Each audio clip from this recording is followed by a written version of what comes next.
everyone, hey Genderqueerchat, Joe here. It's Tuesday. I'm actually doing Tuesday for Matt because Matt's busy. And I brought my video camera to work anyway, thinking it's a gorgeous day. And I thought I should probably take this opportunity to sit by a babbling brook. As you know, I'm want to do. I love nature. So I pass this beautiful waterfall every day on my way to work. I just thought I'd stop here. Although you can hear the highway over there, it's kind of noisy. Anyway, this week's topic was gender stereotypes, irritating and or otherwise, most of which for genderqueer people are very irritating, if I may speak on behalf of, well, I'll speak for myself. But I think it was Ricky was the person yesterday filling in for Sig Club. Awesome video, by the way, Ricky. I agreed with everything. Let me just collect my thoughts here. I think the most irritating thing in general I think the most irritating thing for me is just that people need to know your gender before they feel like they can just go on with the conversation.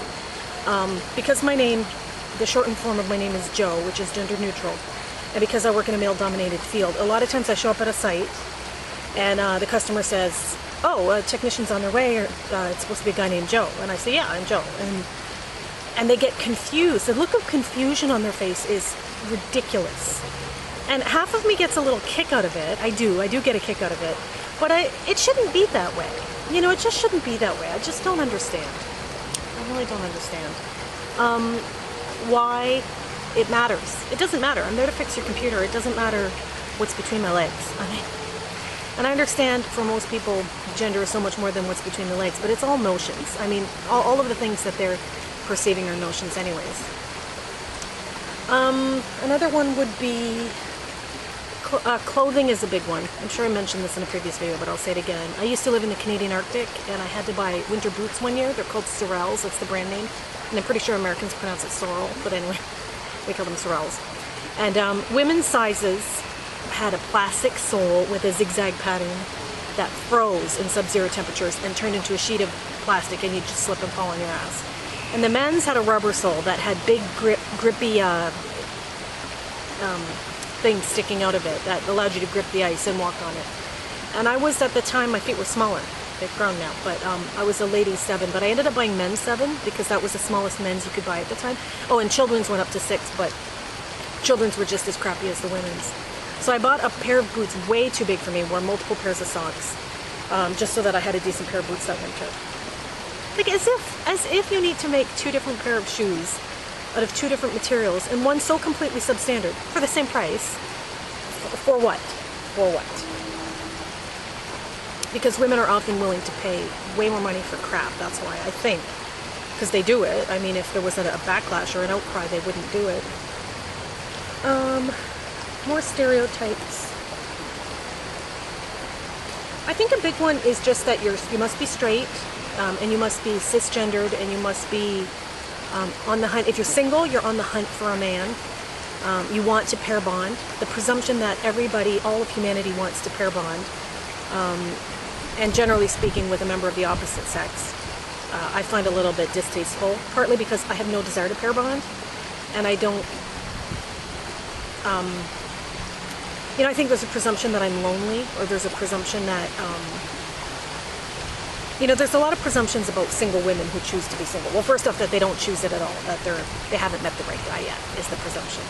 The other one is that if they are single and seemingly by choice, which I do present that way, that I'm happy being single, people presume that I'm some kind of frigid, is a word that pops to mind.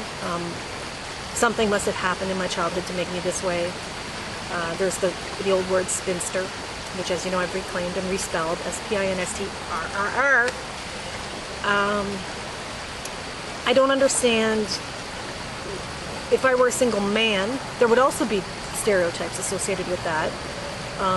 You know, eternal bachelor, lives in his mother's basement, this kind of thing, plays video games.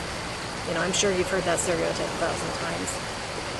And it all has to do with, no one presumes I live in my mother's basement and play video games because I'm almost 40 and not married and child-free. I mean, what else? What else? I think another gender presumption that irritates the fuck out of me is because a lot of women are very body conscious. I think people presume that all women are body conscious, or all women have this need to be beautiful, or this need to be sexy, or something like that. That confounds me. I don't fall into that stereotype at all, and yet, and I actually try. It's funny because I gained a lot of weight in the last 10 years. I think people who hadn't seen me in a while presume I must be unhappy about that, or I must be on a diet, or I must be, bemoaning my body, or bemoaning my, the other thing too is because women typically wear a lot of makeup. Not a lot. Women typically do wear makeup or dye their hair. They're very appearance focused in a way that stereotypically men are not. I think it's presumed that if you're not doing those things, you're not taking care of yourself. You don't care, you've given up, there's no hope of finding a man. I, for one thing, love the color of my own hair. I wish I would go more gray. I'm not gray yet, but I also, why the hell would I spend money and time and have every 6 or 8 weeks or whatever, have to do something to my hair to make me look what? It's not better or worse, it's just different. That's all it is. It's just different. I don't need a different color hair. I like the color of hair that I have. And I don't need a different face. I like the one I've got. Whenever I've worn makeup, it freaks me out how different I look. I don't look like me. I feel like a clown. I actually feel like I've often said this, I feel like I'm in drag. Like that it's a camped up version of myself, and it's a ridiculous, almost like a costume. And so when someone's looking at me and talking to me with this painted face, they're not talking to me at all, they're talking to somebody else. I don't feel real with makeup on at all, and I never wear it for that reason. For many reasons, that's one of the reasons. I think Ricky mentioned this yesterday in the video. There's another stereotype that's really irritating, and it is that you must perceive certain things to be compliments because they were, for instance, because I'm a computer technician by day, I once had a male colleague of mine tell me that that I was one of the best women they'd ever hired. I was one of the few women that they'd ever hired who had a clue. So in other words, insult all my female colleagues and make that sort of a backhanded compliment to me. And also in there, throw in the underhanded view that all the men are good technicians and the women never were anyway. And if you're a good one, you really stand out. What the hell was that? Was I supposed to be happy about that? Was I supposed to say thank you for the compliment? I don't comprehend that at all. Same thing, and I'm sure men suffer the same thing when they're a nice guy and people presume all men are assholes or all men are out for sex or whatever stereotypes come along. You know the drill. And if you fall out of that boundary, you're perceived to be something other. People have something to say about it. I find that very strange. I'm a very, very, very independent person, which is not a quality I think that a lot of women possess. I think a lot of women are very dependent. If you look at the global statistics, I mean, many, many, many women, I would say probably the majority of women on this planet are financially dependent on men in some fashion. And financially is just one way of being dependent, of course. Emotional dependence. A lot of people don't like living alone. They don't like, just having to make decisions on their own, do their own thing. And that's true for men and women. But I think because I live in a female body and I'm perceived as female, people think it's highly strange that I live the life that I do. For instance, I lived in a van for 4 months in 2008. And I traveled around North America. And the first thing people say to me is, alone? As if that's just crazy for a woman to travel alone. That's just crazy talk. Now for a man, I'm sure the word alone, it might, people are curious about people who travel alone. I do get that. Not everybody, traveling alone is a unique thing, but it's doubly unique for women. And it's considered dangerous for women in a way that it's not considered for men, which to me is, maybe because I've never, ever, ever lived in fear of rape or anything like that. I've never lived in fear of my body being violated. I don't know why. Maybe it's because I'm not in touch with my body. Maybe it's because I don't connect to being a woman at all, so I don't fear like one. I don't, people often say things like women should be, I think there's a notion that women should be afraid of potential rapists. Well, I've never felt like a woman, so that line never applied to me. Never. I've never, ever lived in fear of somebody doing harm to my body. And I know a lot of men live in fear of, I think, other men beating them up, like of violence. Men suffer at the hands of other men violently, way more than women. Well, I don't, actually, you know what, I'd have to look up the statistic. But I think men fear being beaten up by other men, where women often fear being raped by men, right? And I've never lived in any kind of fear like that, in either way. I don't live in fear of violence. Maybe that's just some kind of weird blessing or some weird curse. I don't know, but I've never lived in fear. We were just reminiscing on my Facebook wall the other day. When I was 17, they filmed a video in my town. And I remember I was walking to school and I was walking to the seamstress, which is a gendered term and I don't like it, the person who was making my grad dress. And this van pulled up and said, "Do you want to be in a music video? Get in the van." And me and my friend got in the van. We got in a van with a bunch of strangers, and I was 17. And it turned out that video was it was true. They were making a video at the park, because I know a lot of people who were in it, but we never ended up making it there. I told them I had to go to the dressmaker and get my dress, and they ended up leaving us there. But we willingly got into a van with a bunch of strangers. I mean, that's the kind of kid I was. You know, fearless and stupid, probably.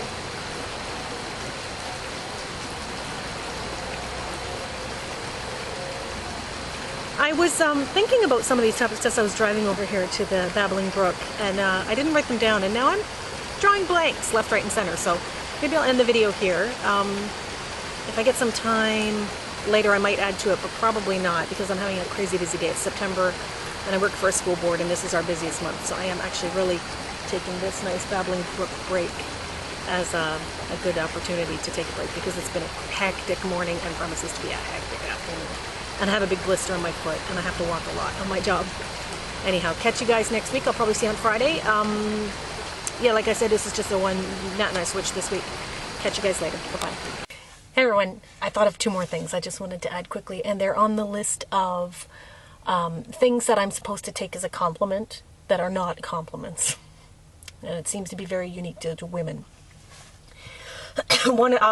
So last night was the Canadian Country Music Video Awards, the CCMAs, and apparently this guy performed a song, which I know, I listen to a lot of country radio. It's called "Country Girl Shake It For Me," and it's all about how she's dancing on the bar or something, and he's hollering up to her, "Shake it for me," as if she's doing it for his pleasure. It's got nothing to do with, like, perhaps she's feeling the groove and she likes dancing and she's having a good time, and it's got nothing to do with you. But no. It's common perception that in country music circles, which are highly gendered, yeah, it's all about a guy, and there's many songs like this where a guy can kind of imply, yeah, a girl is doing something for his pleasure. Gets on my fucking last nerve. I hate that shit. The other one is, oh, transport truck is going by my quiet little parking lot. The other one is, yeah, on a similar vein, when guys think that it's a compliment to tell you you're pretty. I think that's just some sort of storybook fable where the word pretty is supposed to be the ultimate compliment. And if a guy tells you, actually women can tell you you're pretty too, but how that's supposed to be complimentary. And that's, if you call a man pretty, that is an insult. You know, pretty boy or whatever. That's like one of the most gendered words you can use to describe someone. I've never liked it. So I'll just add those 2 quick before I run in and upload this. We have a gigabit network at work, so I can upload this real quick to this afternoon. Okay, catch you guys later. Bye-bye.